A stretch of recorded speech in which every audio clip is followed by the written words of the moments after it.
World War III, official issues nuclear warning as China-US tension over Taiwan skyrockets. All-out nuclear conflict between America and China would lead to destruction on both sides, a former US ambassador to Beijing has warned.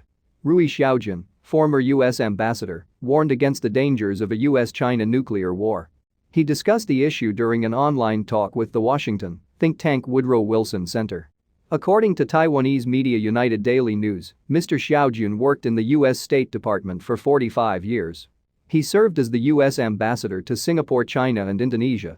Between 1992 to 1995, Mr. Xiaojian served as the U.S. ambassador to Beijing.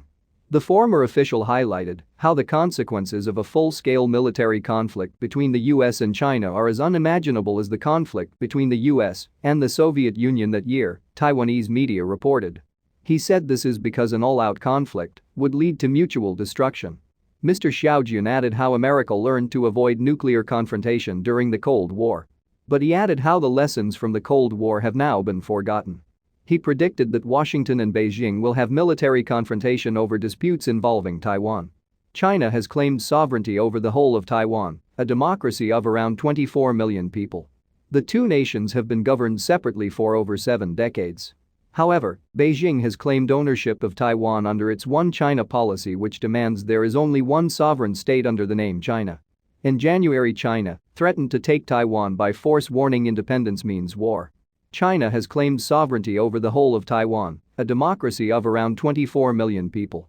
The two nations have been governed separately for over 7 decades. However, Beijing has claimed ownership of Taiwan under its One China policy, which demands there is only one sovereign state under the name China. In January, China threatened to take Taiwan by force, warning independence means war. Beijing's war threat came after Taiwan reported a large incursion by Chinese warplanes for 2 days in a row. China claimed its military forces were acting in response to provocation and foreign interference. Chinese Defense Ministry spokesman Wu Qian said at a press briefing that Taiwan was an inseparable part of China.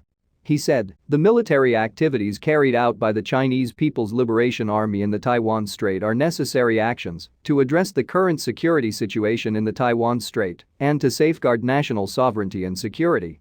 On Thursday, a U.S. warship sailed through the Taiwan Strait in its first voyage since President Joe Biden took office. America has often sent U.S. warships to conduct navigation exercises in the strait, which has angered China. Beijing views any ships traveling through the strait as a breach of its sovereignty. However, the U.S. and many other nations see the route as international waters open to all. The American 7th Fleet said voyage by the USS John S. McCain on Thursday demonstrates the U.S. commitment to a free and open Indo-Pacific.